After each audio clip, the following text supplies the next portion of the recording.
Good afternoon, everyone, and welcome to the second last event of Litfest 2023. This is our second history event today. Before I briefly introduce our today's speakers, I just want to say a couple of things. You will find on your seats or near where you're sitting a sheet called a feedback form. If at the end you could possibly fill that in and hand it in to one of our volunteers on the way out just before you put something into the donations box, that would be fantastic, because it helps us to plan for the future and it helps us to respond and report back to the people that fund us, including Lancaster City Council, who supported Litfest from the beginning, that is since 1978, and also this year the National Lottery Heritage Fund, which has supported the history strand of the festival and also the environment strand, and also some local charities, including the Areti Foundation, Elizabeth and Richard Wilson Charitable Trust, and a little bit further south from Manchester, the Granada Foundation. The other main support that Litfest depends on is from its audiences, that is you. So thank you for your support in the past and looking forward to your support in the future. Today, I'm really pleased to welcome Jill Liddington, who is the person who's really put Anne Lister back on the map. I did not realise the connection between Anne Lister and the television series that I watched with great pleasure, Gentleman Jack. So I'm probably not alone in being delighted at the prospect of having the two united, and who better person to talk to Jill Liddington than Catherine Spooner, who is Professor of Literature and Culture at Lancaster University. Welcome both. Thank you. Thank you very much. Thank you, Bill. I am delighted to introduce today Jill Liddington. Jill is currently an honorary research fellow at the University of Leeds, and her main area of expertise is in women's history, especially politics, gender and class in 19th and 20th century Britain. And she's published several books on the female suffrage movement, and her edited edition of Anne Lister's 1833 to 36 diaries, Female Fortune, was the book that inspired Sally Wainwright to write the BBC TV series Gentleman Jack. And Sally Wainwright, I believe, actually said that it would be the book that she would take to a desert island with her when she was on Desert Island Discs. So there can be no higher recommendation, I think. So we're here today to discuss the sequel, As Good as a Marriage, the Anne Lister Diaries 1836 to 8. So I'm just going to briefly run down what's going to happen today. First of all, Jill is going to talk for about 25 minutes about the diaries. Then she and I are going to chat for 15 minutes or so about the diaries. And then there's going to be opportunity for people to ask questions, followed by a signing. Jill does have to get away to catch a train. So if you would like to get your book signed afterwards, we ask that you're prompt about it. But she's very, very happy to chat to people afterwards. Okay, over to Jill. Well, thanks very much, Catherine, and thanks very much, Bill. And can everyone hear me okay? Yes. Nobody's saying no. Great. Well, Anne Lister of Shibden Hall. Anyone been to Shibden Hall in Halifax? Oh, lots. That's nearly half. That's absolutely amazing. And how many people watched any of Gentleman Jack? That's virtually everybody. Anybody watch all episodes of both two series? That's quite a healthy minority. Keen people. Anne Lister was born in 1791. I've focused on the later Anne Lister, on the 1830s. And as you've just heard, Female Fortune, which came out in 1998, was the book that inspired Sally Wainwright to write Gentleman Jack. So thank you, Sally, for being such a stunning script writer extraordinaire. So I want to start for how many people have read any books about Anne Lister? A slightly smaller minority. So I'm not going to assume anything. I'm not going to assume any deep knowledge. I'm going to start with what seem to me the two most important points about Anne Lister. Let's start with she was a lesbian. It sets her apart from most other people. She never had any interest, romantic or sexual, in men. None whatsoever, ever. She had affection for people like her Uncle James, from whom she inherited Shibden Hall on his death, and for men who helped her in running the estate, either a lawyer or a banker or her land steward. The younger Anne Lister met Eliza Raine when they were both at the Manor School in York, a very elite girls' boarding school with very academic education. And subsequently, Anne Lister had successive affairs with other women, and these are recorded in code in the diary. And probably the one that's most outstanding, the longest term affair, was with Mariana Lawton. But Anne Lister felt Mariana had betrayed Anne by indulging in or entering into a conventional heterosexual marriage with an older, wealthier man. Again, later on in Anne's life, this is 1832, Anne was deeply wounded by another woman's conventional marriage plans, and she returned home. She had almost trudged home to shabby Shibden, very despondent, and retreated to Shibden's library, which was quite an impressive library. But she was an action woman, so she wouldn't spend her whole life in the library. She soon decided she must do things. She must redesign Shibden, and she must find a life partner. Reacquaintance with neighbouring heiress Anne Walker in 1832 facilitated this. Shy but wealthy heiress nearby. And the wooing and seducing followed, as you'll know from watching Gentleman Jack, and then betrothal and secret marriage, private marriage ceremony in 1834, Easter 1834. For Anne, this private ceremony symbolised marriage, though of course it was recognised, being a lesbian marriage, recognised by neither church nor state. How much it was recognised as a marriage by Anne Walker will leave us an open question. But certainly that autumn, so about 6 months later, Anne Walker moved into Shibden Hall to share her life with Anne Lister and the Lister family.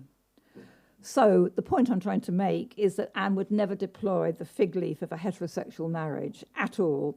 And in this, she was very, very unusual. Not unique, but unusual. And we contrast her with Mariana Lawton, who did.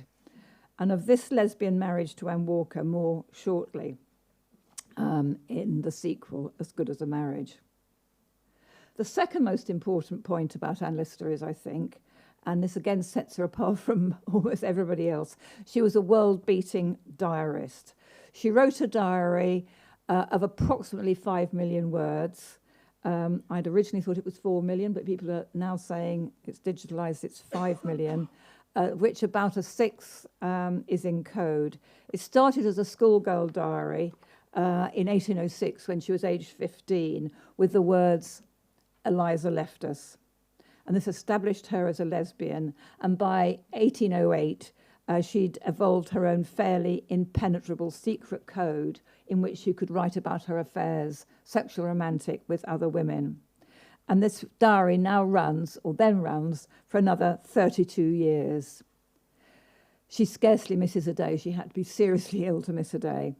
She's an indefatigable diarist. Every detail of her relationship with Anne Walker is recorded, of her energetic managing of the Shibden estate, and of her prodigious reading, geology, travel. Intellectually, she was very adventurous.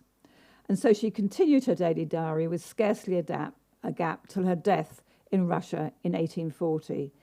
And the daily entries grew in length, especially in the 1830s, as I found to my cost. And I'm now going to offer you handout, and some very nice people are going to be handing out. There's one between two people, and you can see what I was up against. Just take a gasp. Just gasp. Time to gasp.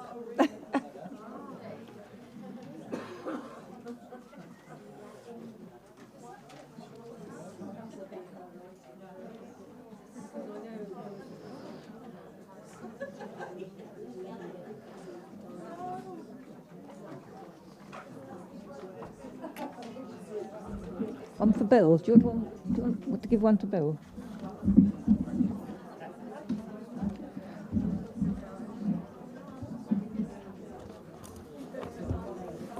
Has everyone got access to a page or 2 pages?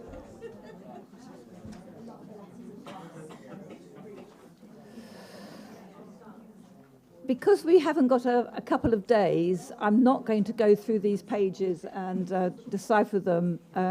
Just to say that Anne was a very organised diarist.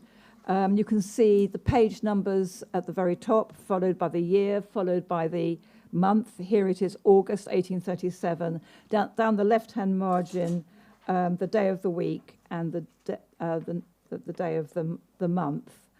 And here we see Anne Lister going effortlessly, unlike us, who's going to struggle slightly if we went through it in detail, effortlessly moving from her handwritten passages into the coded passages. The code was difficult to decipher because each vowel was a number. A is 2, E is 3, I is 4, but so is also J, etc., etc. And then each of the consonants was a sort of sign, some sort of curve or curve. In the handwritten sections, the abbreviations are very defeating for us. People are often referred to by their initials. SW is Samuel Washington, her land agent. Miss W or A dash is Anne Walker.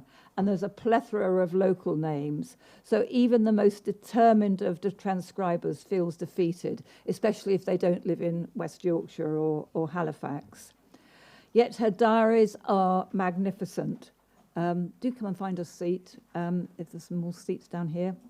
Her diaries really are magnificent because they combine detailing the intimacies of her relationship here with Anne Walker, tensions, quarrels, etc., etc., plus the intimacies of politics, particularly when it comes to the 1837 election, and also Anne Lister as an industrial entrepreneur when she was really quite successful.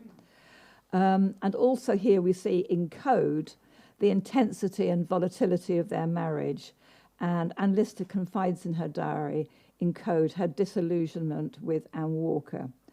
That, and I'll just choose one little section from here. Wednesday the 16th, which is the previous page. Surely this business, my affair with, my marriage to A, Anne Walker, draws to a close. What can I do with her? Shall I be off as immediately as I can? Be off, go travelling on my own. Then Thursday the 17th. How lucky I have not introduced her to anyone. And by anyone, she means, of course, anyone of social significance, because Anne is now beginning to move into the minor aristocracy, Lady Stuart and her relatives and friends, that who is anyone. How lucky I have not introduced her to anyone. The sooner she goes, the better. Well, I can have excuse enough for being off, i.e. travelling, any time on my own. But while she is with me, I must hold the rein tightly. I must hold the rein tightly. And I was a bit aghast when I first read that or transcribed that, because I felt it was as if she was talking about Anne Walker as if she was an animal or a horse. But I think we'll come back to the difference between writing something in code in your diary and actually putting some language into actual behaviour and practice.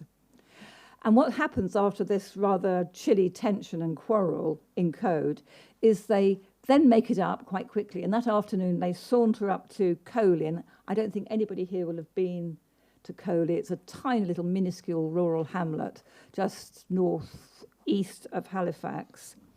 And when they get to isolated Coley Church, Anne Lister has a rant against a monument that's been put up to Michael Stocks. She absolutely had a hatred for Michael Stocks. It was both a political hatred, because he was a radical, and he actually opposed slavery, and he supported the people at Peterloo. And Anne Lister and Anne Walker was active at elections, politically active, but of course in the interests of landed interest, blue. And there was also industrial rivalry. because Michael Stocks mined coal at the top end of Shibden Valley, whereas Anne Lister was mining it lower down at Listerwick. The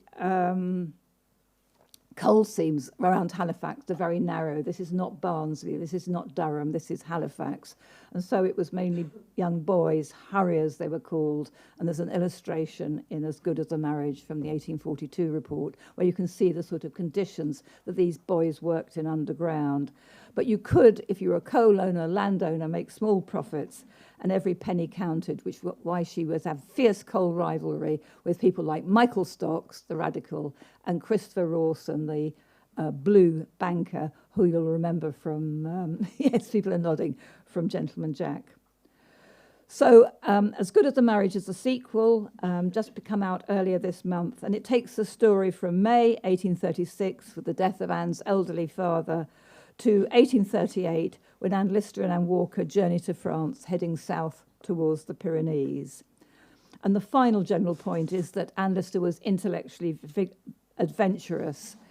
This was a time when the young Charles Darwin, and he was half a generation younger than Anne, had just returned from his adventurous world travels in the Beagle to Britain, come back with stunning evidence about the geological origins of the world. It would still only be discussed in small male elite circles in London, but it was an exciting time, and Anne read about geology, also about engineering, coal mining. She read everything she could to keep up to date. She was Renaissance woman, you name it, she could do it.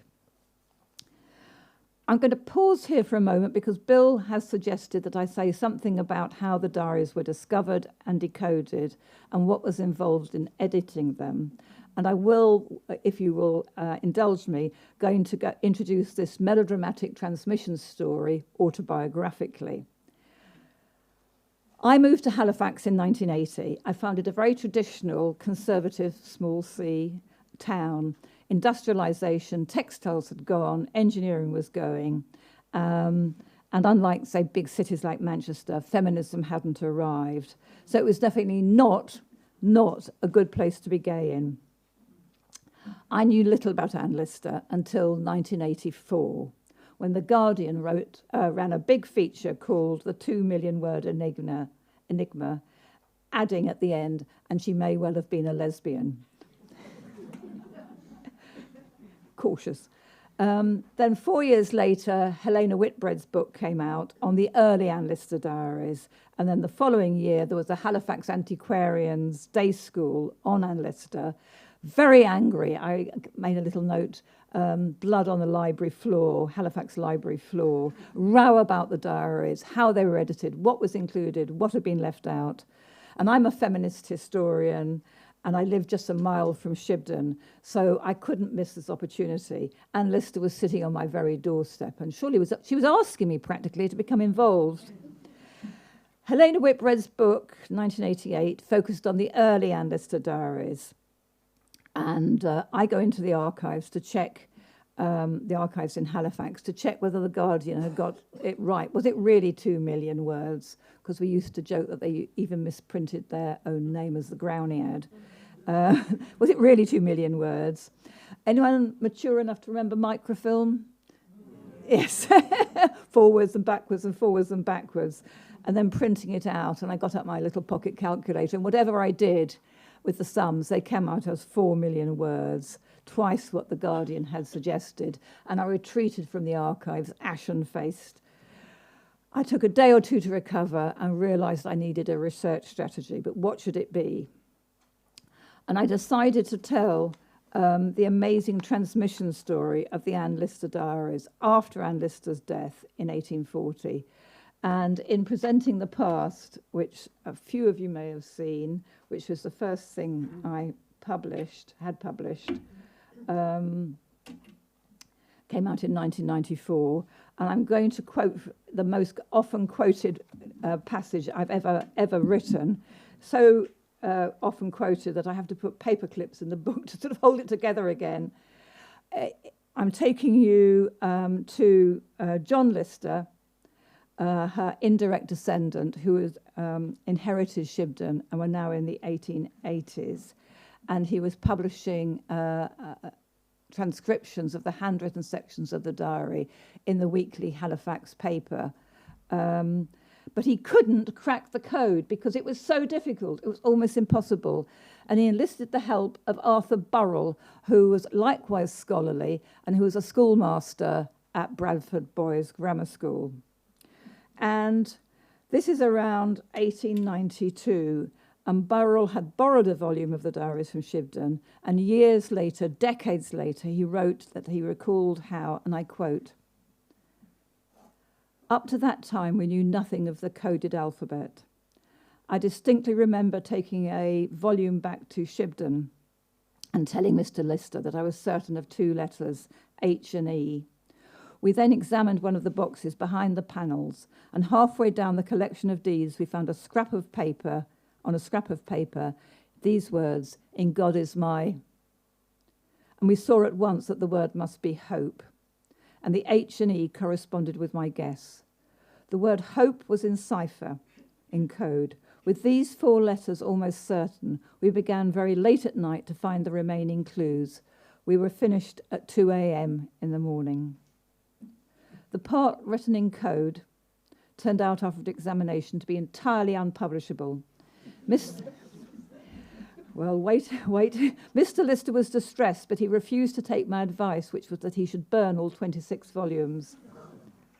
He was, as you know, an antiquarian, a scholar, and my suggestion seemed sacrilege, which perhaps it was. The coded passage, Mr. Burrell goes on, presented, and I quote, an intimate account of homosexual practices amongst Miss Lister and her many friends, and Burrell added, this very unsavoury document contained evidence that these friendships were criminal. Criminal? How could they be criminal? Well,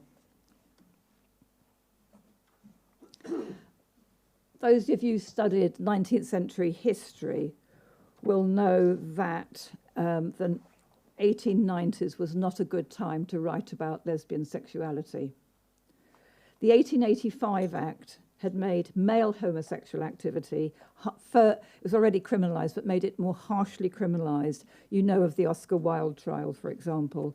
And to add a layer of difficulty upon existing difficulty, it seems in all probability that John Lister himself was then homosexual. And so it seems that the diaries themselves, all the volumes, went back behind their secret panels at Shibden, and another 40 years' silence followed, till the death of John Lister himself as an elderly man in 1933. So back to me in the early 1990s, working on what was to become Presenting the Past. I was completely hooked on Anne Lister. Helena Whitbread, as I'd mentioned, had worked on the early Anne Lister, so I decided to focus on the later period, the 1830s, her last decade. Helena had transcribed the code first, but I decided I must read and work on the Anne Lister diaries as she wrote them, slipping effortlessly from code into handwriting and back again, as we've seen, as you can see on your page, 2 pages. Years of painstaking transcribing and editing followed, including trips to the opticians as my eyesight got more and more tested, because the printing wasn't necessarily quite as clear as that nearly 30 years ago. What the editing involved was cutting down a lot of the landscaping detail and the laborious, heavy labouring detail and adding appropriate historical context to help the reader.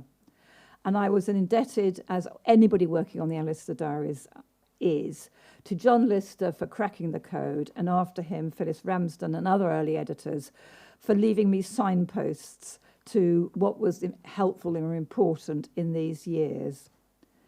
The result was Female Fortune, and I think there's some copies outside. And as you know from Gentleman Jack, it told the story from 1832, the wooing, Anne Lister returning to Shibden, the wooing and seducing of Anne Walker, and then recovering, remodelling Shibden, and remodelling herself, no longer just the European traveller and high society flirt. She would become the respected inheritor of Shibden's ancient acres. That was her dynastic destiny. And she had to find a life partner, as we know, and then reacquaintance with neighbouring heiress Anne Walker, and the private marriage ceremony. However, it wasn't till 2011, so that's over half a century after Anne Lister's death, 171 years after her death, that the diaries were recognised by the United Nations and included in UNESCO's UK Memory of the World Register, along with diarists like Samuel Pepys, who everybody knows is probably the best, most well-known of British diarists. So at long last, global recognition for Anne Lister. So let's move on to look briefly at my new book, the sequel, As Good as a Marriage. From May 1836, after the death of her elderly father, departure, I'm not going to use the word banish because it's too harsh, but the departure of her sister Marion to East Yorkshire, and then the death of her beloved aunt. I don't think anybody here will have, apart from Catherine, will have read As Good as a Marriage. No, it's only just come out. We're talking weeks here. It came out earlier this month, that's all. But if you have, you know that the preface opened with these words. This book was born of the COVID pandemic, when after March 2020 lockdown, we all had to self-isolate. Until then, my Anne Lister life was set fair, as was all the others working on Anne Lister involved in it. Thanks to Sally Wainwright's Gentleman Jack, HBO, BBC One, there were global fans, particularly from the women in the LGBT community, heading to Halifax. My spring 2020 diary was packed with Anne Lister walks, Anne Lister talks, book signings. But it soon became clear that, contrary to our optimistic hopes, COVID was not going to come to an end anytime soon. We all know that, don't we? Like many others, I was locked at home, and I was 900 feet up in the Pennines, so that's serious isolation. Facing a completely blank diary, I kept on slashing out all the things I'd put in it, and desperately needing something to keep despondency at bay. I'm a projects person, so within a few weeks I decided that the only thing I could do that would keep me absolutely engaged was to write a sequel to Female Fortune, and I couldn't spot anybody else working on those 2 years. So overnight I found myself plunging back 27 years. Really? Oh gosh. I could either talk very, very fast or leave a lot out. These 2 years had been neglected by earlier editors, and perhaps later on we can discuss why. And As Good as a Marriage tells us about Anne Lister and her relationship with Anne Walker that we didn't know quite so much about. Was it as good as a marriage?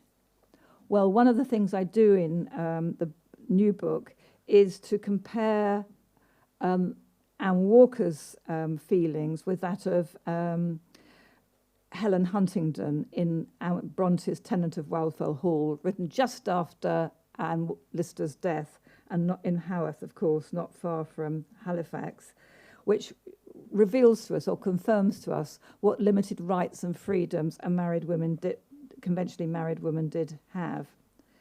I mean, there were tensions, silence and quarrels in the Anne Lister and Walker relationship, but they often made them up, and then we would then go on to amicably enjoy an afternoon stroll to Coley, a visit to Anne Walker's aunt at Crow Nest. So the word I keep on using in As Good as a Marriage is volatile, that they would quarrel really and Walker would be crying, or there would be tensions, silences, and then quite soon afterwards they would be strolling down to the mere in Shibden. And what we have to remember about the marriage then, a lesbian marriage, is there were not only no recognition legally by the church or state, but no etiquette guides, no helpful family advice. They were out in the world without a script, but they did manage to enjoy their life together. One of the frustrations for Anne Walker was that Anne Lister was so energetically fixated on improving Shibden and making Shibden economically viable and a productive income, particularly from the Listerwick coal pits. And they did manage to leave Shibden in May 1838. So it's just before Queen Victoria's coronation, and set sail for France. And from here, their carriage headed due south because Anne Walker, with fragile health, had been advised by her doctor to visit the spas in the Pyrenean foothills. Here, Anne Lister, already an experienced mountaineer, at a time when very few women did climb mountains, managed to climb Vigmerle, the highest peak in the French Pyrenees. This was August 1838, and in July 2003, I managed to do exactly the same. Because I thought, well, if Anne Lister can, I can. And I was assisted, and I wouldn't have done it otherwise, but my brother-in-law was an experienced mountaineer, and otherwise I wouldn't. Because particularly in the descent from the high peak of Vigmerle, as the sun comes up, as it does in Spain, southern France, it melts the snow, and we were scrambling over snow-covered glaciers with our crampons on, roped together, before the sun melted the crevasses, and one or more of us would have toppled down the crevasse to our death, certain death. So I was gasping with awe and respect for Anne Lister every step of the way. And lastly, very lastly and briefly, about Anne Lister, she managed to live a lesbian life in Halifax in the 1830s. This wasn't Paris, this wasn't Moscow, this wasn't London, this wasn't even York. How was that possible? Well, as a member of the landed gentry who'd inherited Shibden's ancient acres, she could exercise authority and expect deference, and she behaved discreetly, for example, how she dressed. And Shibden was secluded, just tucked away from prying eyes down in Halifax, where you'll know from Gentleman Jack, so many of Anne Walker's relatives lived, like the Rawsons, highly suspicious about what was going on in Shibden and who was paying for it. And there was little they could do about it, because unlike male homosexuality, lesbians was in a legislation-free zone. And Anne Lister in Halifax, behaving discreetly as she did, as a member of the gentry, could do almost what she liked. And what we see in these 2 years here is, I think, Anne Lister at her most powerful. Thank you.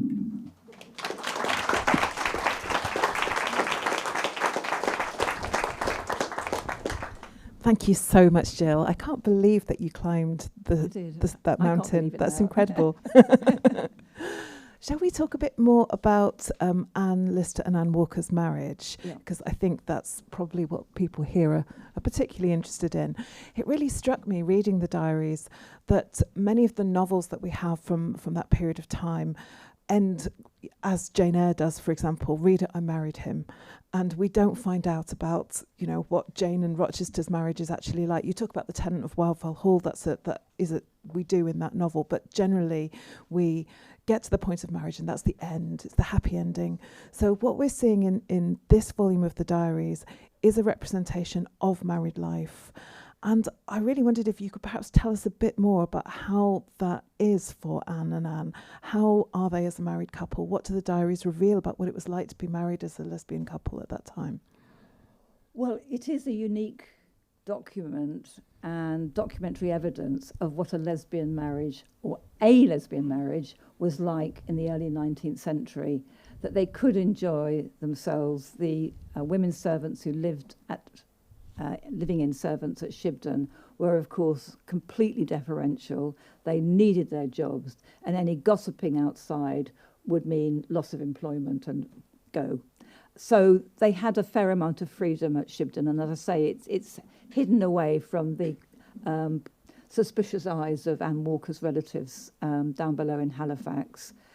And it was a volatile relationship. They enjoyed time in bed together. There was grubbling, which is the coded word Anne uses, which we might say caressing, though sometimes the diary entries start each day with no kiss, no orgasm, no sexual enjoyment. But on the whole, it was a pleasant marriage. And if we compare it to Helen Huntington's in The Tenant of Wildfell Hall, you can just see what a good marriage it was. Mr. Huntington was unfaithful, and Lister wasn't. He was unkind in that his behaviour was unkind, whereas nothing particularly about Anne Lister's behaviour to Anne Walker was unkind. He got Helen Huntington's, or their small son, to swear and drink like his daddy did, and Lister never did anything like that. And they cared for each other. I mean, at one point I say they cared in illness and in politics. They cared for each other because illness was much more an everyday experience than we know now with all the medical improvements and NHS. And then your partner or yourself was very often ill, and there were traditional remedies still, like the leech woman would come round and put leeches on Anne Lister's head when her eye had been pricked, and Anne Walker would care for her, and Anne Lister would care for Anne Walker when she felt ill, which was quite often. So we see both a loving relationship and a fulfilling relationship, but also one that's very volatile. And I think anybody reading this part of the diary, when the two women are living on their own in a lesbian marriage at Shibden, apart from the few women servants, would think, gosh, how can Anne Lister use such harsh language about the woman she's married? But I think the thing about a diary is it's a way of expressing yourself. It's a space where you can express yourself, particularly if you've got your own private code. And I don't think she ever behaved with that sort of brutality towards Anne Walker, ever. What she did was just rush out after breakfast and go and talk to Samuel Washington or the Manns about coal mining, because she just had to make Shibden profitable and impressive. But that's a slightly different story. There's a lot less sex in this volume of the diaries, isn't there? And sometimes Anne Lister's sexual frustration just seems to rise off the page. Day after day, no kiss. That's quite interesting, I think, in terms of how it represents a couple who've been together for a long time, which is something we often don't see in writing from that period. I think that's right. Often romantic novels will end, Reader, I Married Him, or a Jane Austen novel. And we do see, yes, that the intensity of Anne Lister's wooing and seducing Anne Walker in 1832, or moving towards betrothal and marriage in 1834, that has just relaxed. So there is less sexual activity. And that's represented at the start of each day, at the beginning of the extracts here, with no kiss in italics. Also, Anne Walker snored. And it irked Anne Lister, and there was a certain amount of Anne Lister moved out to a different bedroom, but there was a lot of movement to and fro. I don't know where the servants slept and whether they'd heard these female footsteps going to and fro upstairs. But this book doesn't have the sexual intensity of Female Fortune, say, but still it was a very loving relationship, with particularly when they were away from Shibden, which was so freeing for Anne Walker that Anne Lister wasn't utterly focused on reading her estate account books or rushing down to her lawyer. They got on really, really well, for example, in France or trips up to the Dales. So I became really fascinated by Anne Walker and how she appears to be going through what we might now think of as quite severe mental health problems as some parts of the narrative. And I wondered, do we have any sense of Anne's voice? Do we, how How do we hear her? How do we hear her? Yes. Well, luckily, if you've got a newish edition of Female Fortune, the one that came out from MUP about a year ago, it includes an appendix and afterward about the one volume of the Anne Walker diary that has been discovered by some wonderful researchers in the archives in Halifax. And if anybody's got a free couple of spare weeks or months and would like to spend a bit more time in the Halifax archives looking for the other volumes of Anne Walker's diary, because As Good as a Marriage is threaded throughout with repeated references to we wrote our diaries around the fireside at Shibden of an evening. And maybe they've all disappeared, maybe all those volumes have disappeared, maybe we will find more. It would be very interested to hear Anne Walker's point of view at this sometimes quite difficult time. I think Anne Walker had, because she was more thin-skinned than Anne, she wasn't as clever. Anne Lister was a brilliantly clever person. And her parents had died when she was quite young. Her sister Elizabeth had gone and married Captain Sutherland, which you'll remember from Gentleman Jack, who lived way up in Inverness-shire.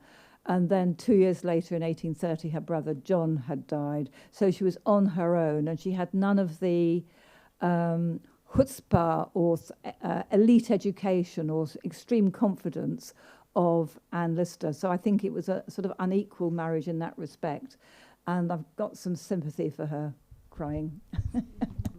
I think definitely, reading the book, I definitely felt a lot of sympathy for Anne Walker as well. So we've been talking about their personal relationship, but something that we haven't touched on yet is the sheer intellectualism of Anne Lister that comes off the pages as well. The fact that she's reading so extensively throughout these years, that she's involved in politics, she's involved in industry and business.